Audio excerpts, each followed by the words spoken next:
ശാസ്ത്ര ലോകത്ത് നിന്ന് വളരെ പ്രഗത്ഭരായ 3 പേരുണ്ട്. ആദ്യം നമ്മളോട് സംസാരിക്കുന്നത് ഡോക്ടർ KV തോമസ് സാറാണ്. National centre for earth science സ്റ്റഡീസിന്റെ ചീഫ് പ്രിൻസിപ്പൽ സയന്റിസ്റ്റ് ആയിരുന്നു അദ്ദേഹം ശാസ്ത്രജ്ഞൻ എന്നതിനോടൊപ്പം തന്നെ വളരെ സാമൂഹിക പ്രതിബദ്ധത പുലർത്തുന്ന വലിയൊരു മനുഷ്യനാണ്. അദ്ദേഹത്തെ സംസാരിക്കാനായിട്ട് ക്ഷണിക്കുന്നു. എനിക്ക് ഒത്തിരി സന്തോഷമുണ്ട്. കാരണം ഒരു കൃത്യമായ ഒരു രേഖ അവതരിപ്പിച്ചു. ആ രേഖ ഒരു പരിധിവരെയെങ്കിലും കുറച്ചേറെ അതിനകത്ത് പ്രയത്നമെടുത്ത് പഠിച്ച് തയ്യാറാക്കിയ ഒരു രേഖ എന്നുള്ളത്.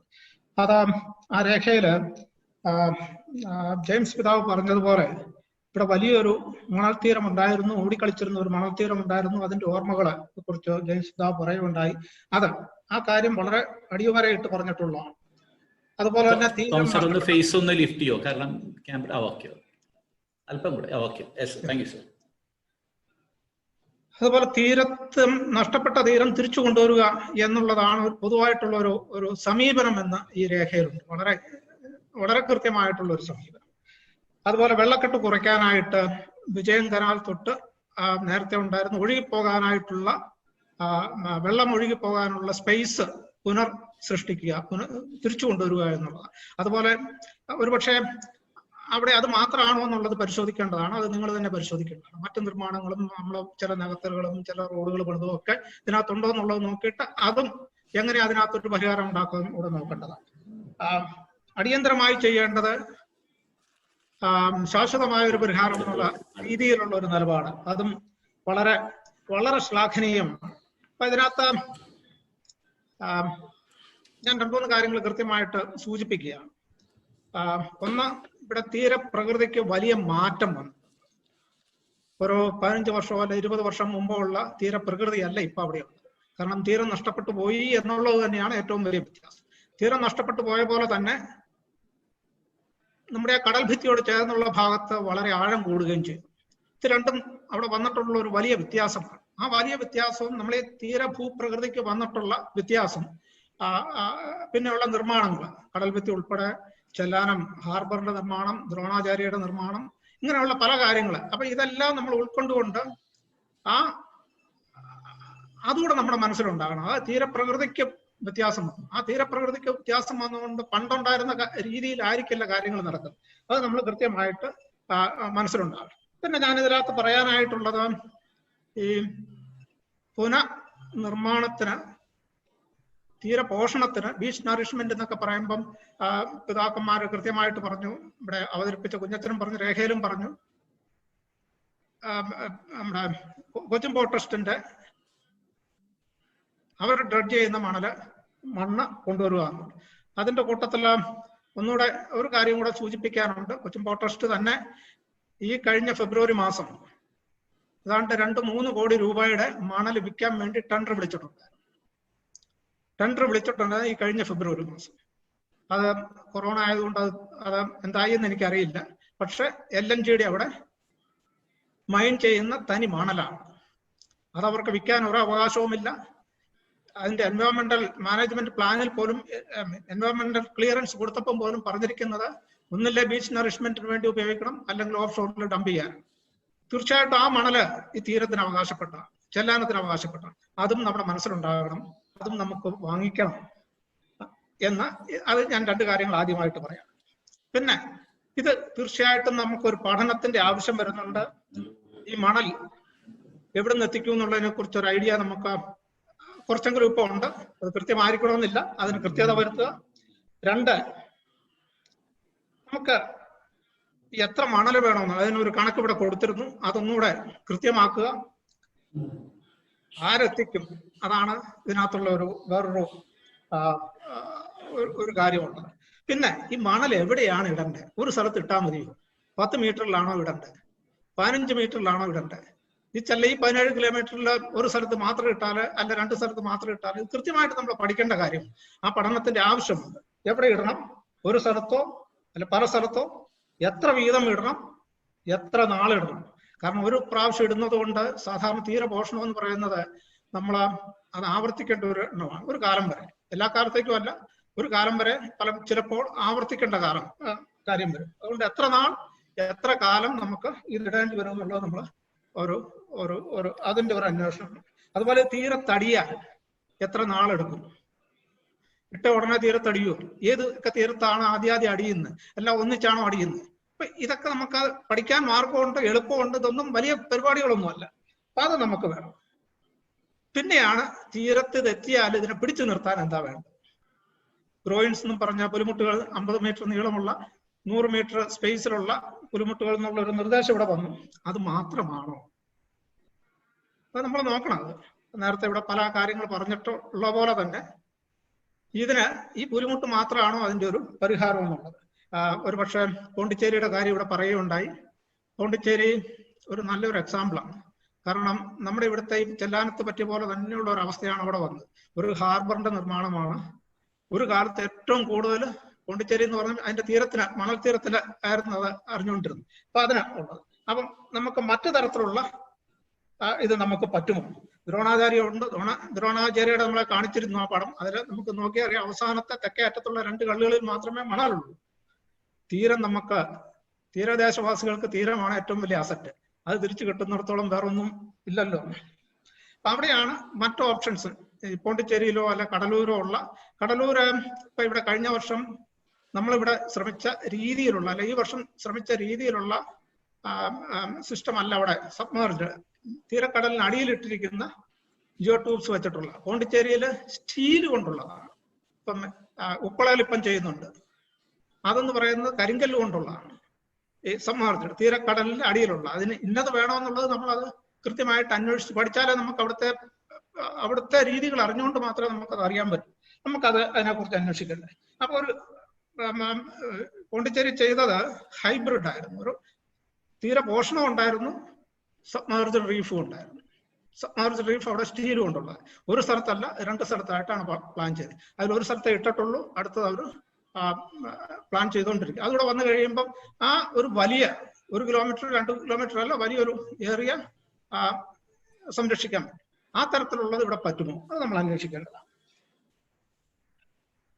അതുപോലെ ഇവിടെ പലതും കാണിച്ചിരുന്നു. പുന്നപ്രയിലെ ഇത് കാണിച്ചിരുന്നു. പുന്നപ്രയിലെ സിസ്റ്റം ഇപ്പം മാറിക്കൊണ്ടിരിക്കുകയാണ്. കഴിഞ്ഞ 2 വർഷമായിട്ട് അവിടെ കാരണം അവിടെ ഉണ്ടായിക്കൊണ്ടിരുന്ന ചാകര ഇപ്പൊ ഈ കഴിഞ്ഞ വർഷമൊക്കെ കാക്കാലത്തോട്ട് പോയിട്ടുണ്ട്.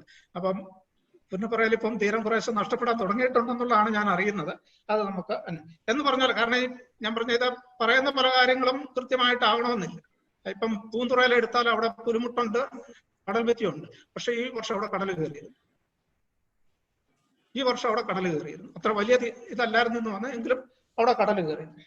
അപ്പൊ ഇനി എന്താണ് നമുക്ക് ചെയ്യാവുന്നത്? അപ്പൊ അതിനാ ഞാൻ പറയുമ്പം തീർച്ചയായിട്ടും അഭിമന്യ തിരുമേനി പറഞ്ഞു ഇത് നമുക്ക് ചെയ്യാവുന്നതല്ല. ശരിയാ, നമുക്ക് ചെയ്യാവുന്നതല്ല. ഗവൺമെന്റ് സംവിധാനങ്ങൾക്കേ ഇത് പറ്റുള്ളൂ. ആ ഗവൺമെന്റ് സംവിധാനങ്ങൾക്ക് ഇത് പറ്റുമ്പം ഇതിനിടയ്ക്ക് തിരുമേനി പറഞ്ഞ ഒരു ലോങ് ടേം സൊല്യൂഷൻ തിരുമേനി പറഞ്ഞ ഒരു ഇതുണ്ട്, ഗോ വെർട്ടിക്കൽ ഫ്ലാറ്റുകൾ ഉണ്ടാക്കുക. തീർച്ചയായിട്ടും അതേ രീതിയിലാണെങ്കിലും ഞാൻ വേറൊരു രീതി പറയാം. ചെല്ലാനത്ത് തന്നെ സെറ്റിൽമെന്റ് സോൺസ്, ഏറ്റവും സുരക്ഷിതമായിട്ടുള്ള സെറ്റിൽമെന്റ് സോൺസ് കണ്ടെത്തി, അത് തീരദേശത്തുള്ളവരും ലോക്കൽ ബോഡിയും ഗവൺമെന്റ് സംവിധാനങ്ങളൂടെ വേണം അത് ചെയ്യാനായിട്ട്. അങ്ങനെയുള്ള സ്ഥലം കണ്ടെത്തിയിട്ട് ഗോ വെർട്ടിക്കൽ ഫ്ലാറ്റുകൾ ഉണ്ടാക്കുകയും ഏറ്റവും നന്നായിട്ടും മനുഷ്യൻ ജീവിക്കുന്ന രീതിയിൽ ഉണ്ടാക്കി കൊടുക്കുക, സൗകര്യമുള്ള രീതി കൊടുക്കുക. അല്ലാതെ അഭയാർത്ഥികളെ പോലെ ആക്കല്ല. ഇവിടെ പലപ്പോഴും വരുന്ന അഭയാർത്ഥികൾക്കുള്ള സൗകര്യം കൊടുക്കുന്ന പോലെ കൊടുത്തിട്ട് മാറാൻ പറഞ്ഞാലും പറ്റില്ല, നടക്കില്ല. അതുകൊണ്ട് സൗകര്യമുള്ള രീതിയിൽ ഇതുപോലുള്ള ഫ്ലാറ്റുകൾ ഉണ്ടാക്കിയിട്ട്, പക്ഷെ അത് സെറ്റിൽമെന്റ് സോൺസ് കണ്ടെത്തി ഏറ്റവും സുരക്ഷിതമായിട്ടുള്ളതെന്നുള്ളത് കണ്ടെത്തിയിട്ട് ആ പ്രദേശത്തേക്ക് മാറുക എന്നുള്ളതാണ്. ഇതില് 2 കാര്യങ്ങൾ ഞാൻ പെട്ടെന്ന് പറയാനായിട്ട് വിചാരിക്കുകയാണ്. ഒന്ന്, ഗവൺമെന്റ്, കാരണം ഇവിടെ ഈ പഠനം എന്ന് പറയുന്ന ഒന്നും, കാരണം എല്ലാം നമ്മൾ സയൻസ് ബേസ്ഡ് ആയിരിക്കണം. അപ്പൊ ഈ കാര്യങ്ങൾ നമ്മൾ ചെയ്യുമ്പോഴും ഈ കാര്യങ്ങൾ നമ്മൾ ഒരു അന്വേഷണത്തിന്, അവിടുത്തെ ഒഴുക്കിനെ കുറിച്ചും ബാത്മെട്രിയാണ് അവിടെ ഏറ്റവും കൂടുതൽ വേണ്ടത്. നമുക്ക് ബാത്മെട്രിക്കൊക്കെ വ്യത്യാസം വന്നിട്ടുണ്ട് അതിന്റെ അടിത്തട്ടിന്റെ രീതികൾ. അതുകൊണ്ട് തീർച്ചയായിട്ടും ആ പഠനങ്ങൾ നടത്താനായിട്ടുള്ള ഒരു ശ്രമം നമുക്കുണ്ട്. ആ പഠനങ്ങളോട് കൂടി ഉള്ളതാണെങ്കിൽ മാത്രമേ ഇത് ശാശ്വതമായിട്ട് നിൽക്കുള്ളൂ. അപ്പം ഇപ്പം ഗവൺമെന്റ്, ഇപ്പം ഫിഷറീസ് ഡിപ്പാർട്ട്മെന്റ് തന്നെ നാഷണൽ സെന്റർ ഫോർ കോസ്റ്റൽ റിസർച്ചുമായിട്ടൊരു MOU ഓൾറെഡി സൈൻ ചെയ്തിട്ടുണ്ട്. ഇറിഗേഷൻ ഡിപ്പാർട്ട്മെന്റ് അങ്ങനെ ഒരു MOU സൈൻ ചെയ്യാനായിട്ടുള്ള നടപടികൾ ആരംഭിച്ചിട്ടുണ്ട്. അവരുടെ ഡ്രാഫ്റ്റ് MOUs പരസ്പരം കൈമാറിയിട്ടുണ്ട്. National centre for coastal research, NIOT, അത് രണ്ട് ദേശീയ ഭൗമ മന്ത്രാലയത്തിന്റെ കീഴിലുള്ള സ്ഥാപനങ്ങൾ. അവർക്ക് ഇതിനകത്തൊരു സ്റ്റേക്കും ഉണ്ട്, അവർക്ക് താല്പര്യമുണ്ട്. കാരണം അവരുടെ മാൻഡേറ്റിൽ ഒന്നാണിത്. അപ്പം തീർച്ചയായിട്ടും അവരെയും കൂടെ ഉൾപ്പെടുത്തിക്കൊണ്ട് അവരാണ് പോണ്ടിച്ചേരിയിലെയും NCCR NIOTയും കൂടെയാണ് പോണ്ടിച്ചേരിയിലെയും കടലൂരെയും ഇത് ചെയ്തത്. അതുകൊണ്ട് അവർക്കൊരു ടെക്നോളജിക്കൽ ബാക്ക്ഗ്രൗണ്ടും ഉണ്ട്. തീർച്ചയായിട്ടും അവരെ ഇപ്പൊ എടുക്കുന്ന ആ ഇനീഷ്യേറ്റീവ് കുറച്ചുകൂടെ ഫാസ്റ്റ് ആക്കുകയും ത്വരിതപ്പെടുത്തിക്കൊണ്ട് തന്നെ അതിനെ മുന്നോട്ട് പോവുകയും ഈ പറഞ്ഞ ആശയങ്ങളെ ഒന്നുകൂടെ സ്ഫുടീകരിക്കുകയും, കാരണം നമ്മൾ ഈ പറഞ്ഞ കാര്യങ്ങൾ കൃത്യമായിട്ടുണ്ടാക്കിക്കൊണ്ട് അതിനെ സ്ഫുടീകരിക്കുകയും ഡാറ്റയുടെ അടിസ്ഥാനത്തിൽ അതിനെ കൃത്യമാക്കുകയും ചെയ്യുക എന്നുള്ളതാണ് നമുക്ക് ചെയ്യാവുന്നത്. ഒരു പെട്ടെന്ന് ഇത്രയാണ് എനിക്ക് അതിനെക്കുറിച്ച് പറയാനുള്ളത്. ജൈവവേലിയെ കുറിച്ച് പറഞ്ഞിരുന്നു, അതൊക്കെ അടുത്ത ഒരു സ്റ്റേജിലോട്ട് പോകേണ്ടതാണ്. ബീച്ചിനെ തിരിച്ചു കൊണ്ടുവന്ന് കഴിഞ്ഞിട്ട് നമുക്ക് അതിനെക്കുറിച്ച് ആലോചിക്കാം. അവിടെ എപ്പോഴും ഞാൻ പുലിമുട്ടുകളെ എതിർക്കുന്ന ആളൊന്നുമല്ല. പക്ഷെ പുലിമുട്ടുകൾ ചെയ്യുന്നതിന് മുമ്പ് മറ്റ് ഇതുണ്ടോ എന്നുള്ളത് നമ്മൾ നോക്കുക എന്നുള്ളതാണ്. പിന്നെ തീർച്ചയായിട്ടും അടിയന്തരമായിട്ട് ചെയ്യേണ്ട രണ്ട് കാര്യങ്ങളാണ്. അവിടുത്തെ ആക്കാൻ വേണ്ടി കടൽഭിത്തികള് തൽക്കാലത്തേക്കെങ്കിലും അതിനെ ബലപ്പെടുത്തുക എന്നുള്ള ഗ്യാപ്പുകൾ ബലപ്പെടുത്തിക്കൊണ്ട് മറ്റത് റെഡി ആയിരിക്കും എന്നുള്ളതല്ല. ഗ്യാപ്പുകൾ ഒരു തുടക്കമാണ്. കടൽഭിത്തിയുടെ അടിയിൽ മണല് സ്കവർ ചെയ്ത് പോകുമ്പോൾ തീർച്ചയായിട്ടും ബലക്ഷയമുണ്ട്. അതുകൊണ്ട് ഗ്യാപ്പുകൾ മാത്രമല്ല മറ്റു സ്ഥലങ്ങളൂടെ പരിശോധിച്ചിട്ട് ഈ ഒരു വർഷത്തേക്ക് അടുത്ത വർഷത്തേക്ക് എന്താണ് ചെയ്യാൻ പറ്റുന്നത്. ഇപ്പം ഞാൻ വേറൊരു കാര്യം കൂടെ പറയുകയാണ്. ഇപ്പം കാലവർഷകാലത്ത് മാത്രമല്ല ഇത് വരുന്നത്, കാലവർഷാനന്തര കാലത്ത് ഇപ്പം ബീച്ചില്ലാത്തതുകൊണ്ട് കാലവർഷാനന്തര കാലത്ത് വരുന്ന ചില ഹൈ വേവ്സ് ഉണ്ട്. അതും ഈ കടൽ ഭിത്തിയോട് ചേർന്ന് മുറിഞ്ഞ് മറികടന്ന് വീട്ടിലോട്ട് വരും, വെള്ളക്കെട്ടുണ്ടാകും. അതുകൊണ്ട് അതോടെ മനസ്സിൽ കണ്ടുകൊണ്ട് മുന്നോട്ട് പോവുക എന്നുള്ളത്.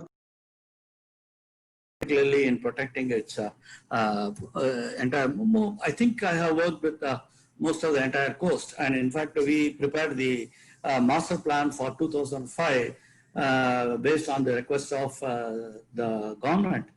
And at that point of time, in the 2005 itself, if you have the report, you should have a look at this report. This report speaks of all those things what has been, I think, discussed. Because I have not understood complete Malayalam, I should guess. I had a guess here and there. So I have talked about sand bypassing. I have talked about for the Varkala beach, use of geosynthetic material, then modification of the seawalls, then what you call as the Pulimuttam. And I have also clearly said that Pulimuttam is not the only solution, because you cannot put Pulimuttam wherever you want. There are certain locations where you should consider seawall, and there are certain locations where you are supposed to go in for the grind field. So if you ask me, my personal opinion is whatever we have been involved so far in protecting the coast of Kerala, we have been extremely successful. See, we are working with a number of parameters which we need to assume. So there can be some slip here and there. It is not just constructing a brick wall. It is not at all like that. So these are some of the informations which I wanted to share with you. You can read it yourself. This is somewhere one of the most affected location, that is the Jayanti colony, which has been restored. And this is somewhere in Paravur. In fact, it was discussed in the Kerala State Governing Council, for which I was also a member. And the chairman immediately started asking us to have at least a small 1 or 2 grinds, and then we had, and then the entire stretch was covered by grind field, and it worked out very well. And there is another image for Thiruvanam Puntura.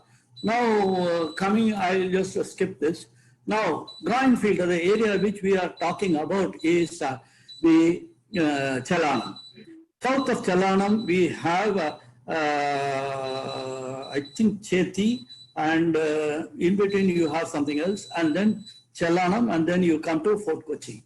So what is happening is, in Chethi, if you see the littoral drift moving north, that is the significant amount of littoral drift directed towards north is being arrested by the Chethi breakwaters.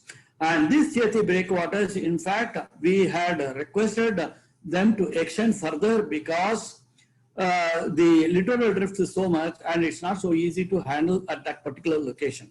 But that was not done. But then one positive effect is that because the major quantity of sand was filtered by that Kochi breakwater, this breakwater, the sand that was coming to Chellanam was a bit less. And now moving further north of Fort Kochi, it has further reduced, and in fact, they are happy because the quantity of sand that is being deposited inside the channel has reduced because of all these problems. But we have to understand there are some issues concerning the coastal erosion. If you look at some of our contributions to the Kerala coast, it is just to see to believe. So this is 2002 and 2008. I'll just show some of the things as you go down. So this because many of you have been discussing about the Google Earth, and that is the only way where you have to go to see and believe. So this is, and what has happened here is we did have some amount of sand coming and getting trapped in between the ground field, but the quantity is slightly reduced because of trapping of sediments on the downdrift side, like south of even Chellanam. And now Chellanam, the amount of sand coming north of Chellanam is slightly reduced. But prior to that, all these grounds have been working all okay. So this is again the same Chellanam area. Now we had an interesting thing somewhere here in the year 2013. We see that there is a kind of a split that was formed, but it vanished all along. So this is something like we are trying to tame the waves as well as the sediment transport. So that is where it's not so easy. It is a bit complicated, although we have a number of standard options. But even these standard options, you have to be extremely careful in planning and designing. We have numerical models and we rely now on a number of measurements and then use it in the numerical model, and then we install the grounds. So this is somewhere in Chellanam, hereby I have shown you. And so if you, I forgot, this is the name, Arthungal. So you have Chethi, Arthungal, Chellanam. Okay, now you come to Chethi Fishing Harbor. What has happened is this training wall has intercepted most of the sand. Earlier the sand would have been crossing like this. It has intercepted, but the process of sediment transport will be continuing after the from the north, on the northern side also, because the waves are not going to listen to any of us. So there is going to be some amount of sand, but the quantity of sand will reduce compared to much earlier stage. Now this Arthungal Fishing Harbor was constructed, and we have just made some calculations, but I'm not in a position to share because I have to go into in details. But the oscillations of the shoreline, it gives us very clear picture of the phenomena of shoreline evolution due to shore connected structures. Now these are some of the harbors which we have constructed, and some of them are very good, absolutely no problem. But one of the harbors, they had a southern opening in the opening, that is fishing harbor, which completely blocked. And that was not done by us, and I don't know what was the reason for that. Maybe I remember the name by the end of the lecture. I can share the name.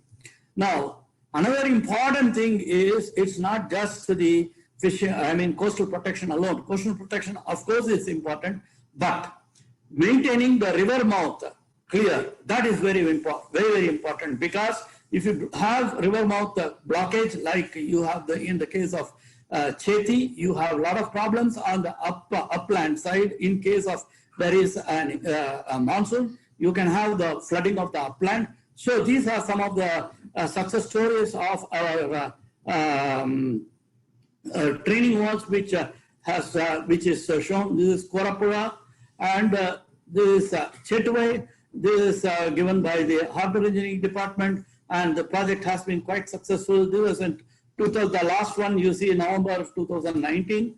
And we have also analyzed some of this. This is somewhere in Vatakara, where we have just decided only one training wall because this is good enough for because we also have to take care of the protection measures being cost effective. That is why we didn't want to give a training wall on the south.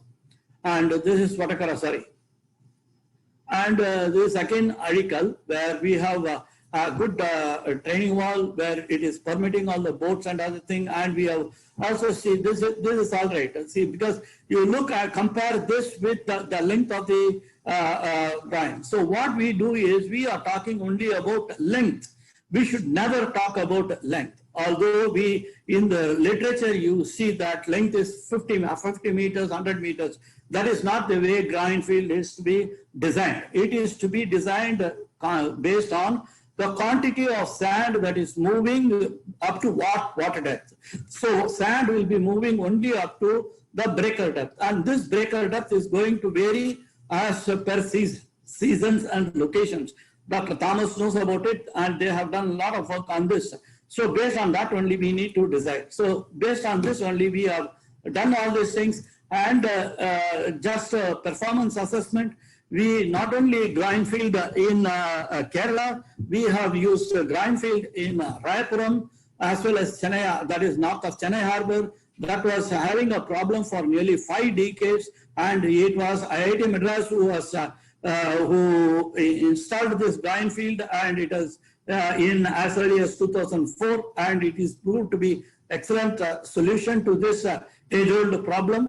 And then we have also redesigned the sea walls even for the Kerala state, and some of these Kerala sea walls also have been installed, and some of them have been quite successful. Training walls I have already said.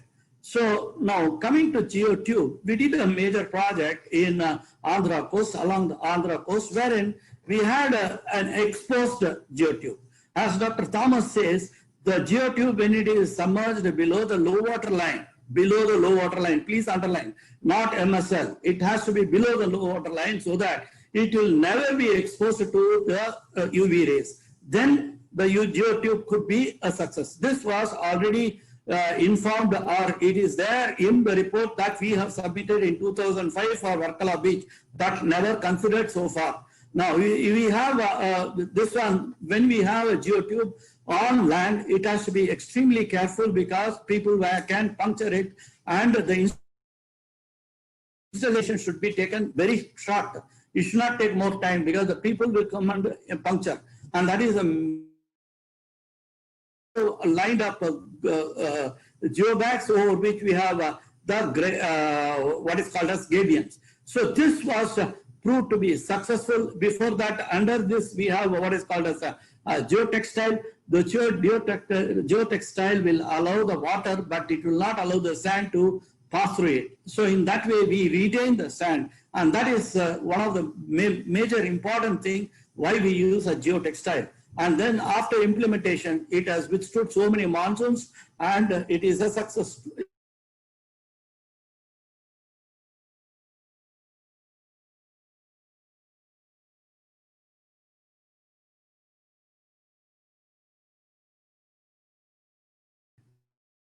But there are some inherent problems. The inherent problems is maintenance. So what is the maintenance problem? Because it depends on electricity. You need to have strong pumps to pump the sand on the northern side to the southern side. So when we installed this, we have a submerged tunnel here. So we have pumps here, and you take this sand and then pump it through the pipes. And this was an exercise that was done by IIT Madras in 2002. And you can see what was the result. The result was we had got back the lost beach, but, and one more slide that shows the success of the sand bypassing. Yes, you want a success story for the time being, or you want a success story to remain for a long period, for many years to come. That is the kind of argument you have to pose before you really finalize one. So today, someone will come with some new solution. Please take one thing in account. Just like that, you should not take one new because it is very, very risky. because we don't know how the sand will, in a place where you want deposition to take place, unfortunately, you will have erosion taking place. The simple example is the formation of NGT. I'm sure some of you are aware of this. How did this come into picture? NGT came into picture because for Tamil Nadu and Pondicherry, both we had proposed some project for the grindfield. But without consulting us, without finalizing the project, it was based only on the conceptual design. They went against, and without even consulting the chief engineer, the local engineers, they put a grind, and that eroded the Pondicherry coast. And now that has led to the Pondicherry going to the court, and that is the reason why we have NGT today. So this is extremely important to take care of. I think within the time, well, this is what I wanted to show you. This is the one which we had circulated for the protection of cliffs somewhere. I think Janarathnapuram. I think you have to see the report. And in the case you need that report, I can email it to any of you, and I can share it. There is absolutely no problem. You can contact me through email. So this is what I wanted to just share with you. And if you have any questions, I'll be very happy to share with you. ആദ്യമായി ഇത് ഇത്രയും ഈ സംഘടിപ്പിച്ച സംഘാടകരോടും ഈ വിഷയം അതിഗംഭീരമായി അവതരിപ്പിച്ച അവതാരകനോടും എൻ്റെ അഭിനന്ദനങ്ങൾ. പിന്നെ എനിക്ക് ഇത് കേൾക്കേണ്ട ഒരു അവസരം തന്നതിന് വളരെ നന്ദി. ഇത്ര രണ്ട് എക്സ്പേർട്ടുകളുടെ അഭിപ്രായം നമ്മൾ കേട്ടു. പ്രൊഫസർ KV തോമസും പ്രൊഫസർ V സുന്ദറും രണ്ടുപേരും ഈ ഫീൽഡിൽ ഒരുപാട് വർക്ക് ചെയ്തതാണ്. ഞാൻ പക്ഷേ ഈ ഫീൽഡിലധികം വർക്ക് ചെയ്തില്ല. പക്ഷെ കൊച്ചിൻ ബാക്ക്വാട്ടേഴ്സിന്റെ കുറച്ച് കാര്യങ്ങൾ ഞാൻ ചെയ്തിട്ടുണ്ട്. മാത്രമല്ല ഞാൻ ചെല്ലാനത്തെ ഇതൊക്കെ കാര്യമായി നിരീക്ഷിക്കുന്ന ഒരാൾ, ഒബ്സർവ് ചെയ്യുന്ന ആൾ, അറ്റ്ലീസ്റ്റ് ഇത് ചെയ്തോടുകൂടിയാണ്. ഈ പോട്രസിന്റെ കാര്യം നമ്മൾ പറഞ്ഞു, ഈ നറിഷ്മെന്റിന്റെ കാര്യം. ആക്ച്വലി നമ്മൾ പറയുന്നത് നറിഷ്മെന്റ് അല്ല, ഒരു റിക്കഗ്നേഷൻ ആണ് ഈ നമ്മുടെ പ്രബന്ധം കൊണ്ട് എനിക്ക് മനസ്സിലായത്. കാരണം റിക്കഗ്നേഷൻ കഴിഞ്ഞാൽ അവിടെ നമ്മൾ കുറെ മരങ്ങൾ നടണം, അങ്ങനെ ബീച്ച് സ്റ്റെബിലൈസ് ചെയ്യണം, അങ്ങനെയാണ് കേട്ടത്. ഇപ്പൊ പോട്രസിന്റെ അവരുടെ പുതിയ പദ്ധതികൾ തന്നെ അവരും ഇത് തന്നെയാണ് പ്രപ്പോസ് ചെയ്തിരിക്കുന്നത്, റിക്ലമേഷൻ ചെയ്യാം കുറെ ലാൻഡ്. അതിനുവേണ്ടി അവതാരകൻ പറഞ്ഞ മാതിരി 6000 മീറ്റർ നീളത്തിൽ ഒരു നോർത്ത് സൈഡിലും 3000 മീറ്റർ നീളത്തിൽ തെക്ക് സൈഡിലും അവര് ബ്രേക്ക് വാട്ടേഴ്സ് കെട്ടാൻ പോവാണ്. അപ്പോൾ അതും കൂടി കെട്ടിക്കഴിഞ്ഞാൽ കേരളത്തിന്റെ അവസ്ഥ എന്തായിരിക്കും നമുക്ക് ഊഹിക്കാൻ പറ്റുന്നതേ ഉള്ളൂ. ഇത് ഈ പദ്ധതിയോട് നേവിക്കാരും അനുഭാവപൂർവ്വം സമീപനം എടുത്തിട്ടുണ്ട്. അവർക്കും കുറച്ച് സ്ഥലം കിട്ടിയാൽ കൊള്ളാമെന്നുണ്ട്. അപ്പൊ ഇങ്ങനെ നമ്മൾ ഒരു പ്രശ്നത്തെ മാത്രം ചിന്തിക്കുമ്പോൾ ഒരു ഹോളിസ്റ്റിക് ആയിട്ട് ഒരു അപ്രോച്ച് ചെയ്തിട്ടില്ലെങ്കിൽ നമ്മൾ എവിടെ എത്തില്ല. അത് കൃത്യമായിട്ട് നമ്മൾ പരിഗണിക്കണം. അപ്പൊ നമുക്ക് ചെല്ലാനത്തുകാർക്ക് മാത്രമായി പരിഹരിക്കാൻ പറ്റുന്ന ഒരു വിഷയമല്ല ഇത്. ഇത് തോമസ് സാർ പറഞ്ഞ മാതിരി ഇതിന് ആദ്യം വേണ്ടത് ഒരു ബേസിക് ഇൻഫർമേഷൻ ആണ്, ഒരു ബേസ് ലൈൻ സ്റ്റഡീസ് വേണം, എസ്പെഷ്യലി ഇത് ബാത്തിമെട്രി ഒക്കെ. ഞാനന്ന് ചാൾസ് തന്നെ ആവശ്യപ്പെട്ടു, ഞാൻ കുറച്ച് സെർച്ച് ചെയ്ത് നോക്കി എന്തെങ്കിലും ഇതിനെപ്പറ്റി ഒരു ബേവ് റിഫ്രാക്ഷൻ ഡയഗ്രാം എങ്കിലും നമുക്ക് ഉണ്ടാക്കാൻ പറ്റും. പക്ഷെ ബാത്തിമെറ്റ് ഒന്നും എവിടെ അവൈലബിൾ അല്ല. അങ്ങനെയുള്ള ഒരുപാട് നമുക്ക് പരിമിതികളുണ്ട്. ആദ്യമായിട്ട് ഇതിന് നല്ല സ്റ്റഡി ചെയ്യണം. അതിനിപ്പം പ്രൊഫസർ തോമസ് തന്നെ പറഞ്ഞു, NCCR ആയിട്ട് ഇറിഗേഷൻ ഡിപ്പാർട്ട്മെന്റ് MOU വെച്ചിട്ടുണ്ട്, അതിന്റെ ബേസിൽ നടത്താമെന്നാണ് പറയുന്നത്. ഇപ്പൊ ഇന്ത്യയിൽ ഇന്ന് ഏറ്റവും ഭംഗിയായി ഈ കാര്യങ്ങളൊക്കെ ചെയ്യുന്നത് NCCR ആണ്, യാതൊരു സംശയമില്ല. അവർക്ക് അതിന്റെ ടെക്നോളജി ഉണ്ട്. അപ്പൊ നമ്മളെ കാര്യം നമ്മൾ ചെയ്യേണ്ടത് എത്രയും വേഗം ഇത് ആ സ്റ്റഡി നടത്താനും അതിനുശേഷമുള്ള പ്രവർത്തനങ്ങൾക്ക് ഒരു ആക്കം കൂട്ടാനാണ് നമ്മൾ ശ്രമിക്കേണ്ടത്. ഇതിനുമായിട്ട് എന്ത് സഹകരണം വേണമെങ്കിലും national institute of oceanography Cochin സെന്ററിന്റെ ഭാഗത്തുനിന്നും ഉണ്ടാവും. ഞങ്ങൾക്ക് പറ്റാവുന്ന കാര്യങ്ങൾ ഞങ്ങൾ ചെയ്യാം, അതിനുള്ള ഇത് ചെയ്യാതിരിക്കാം. അപ്പോൾ ഇത്രയും മാത്രമേ എനിക്ക് പറയാനുള്ളൂ. കാരണം ഒരുപാട് എക്സ്പേർട്സ് ഒരുപാട് സംസാരിച്ചു കഴിഞ്ഞു. പക്ഷെ ഏതായാലും ഈ ഒരു നീക്കം ആദ്യമായിട്ടായിരിക്കും ഒരു ജനകീയ പ്ലാൻ, സീ എറോഷനെ തടുക്കാൻ വേണ്ടിയിട്ടുള്ള പ്ലാൻ. ഇതിന്റെ സംഘാടകരുടെ എത്ര പ്രവൃത്തിയാലും മതിയാവില്ല. എന്റെ എല്ലാവിധ ആശംസകളും നേരുന്നു.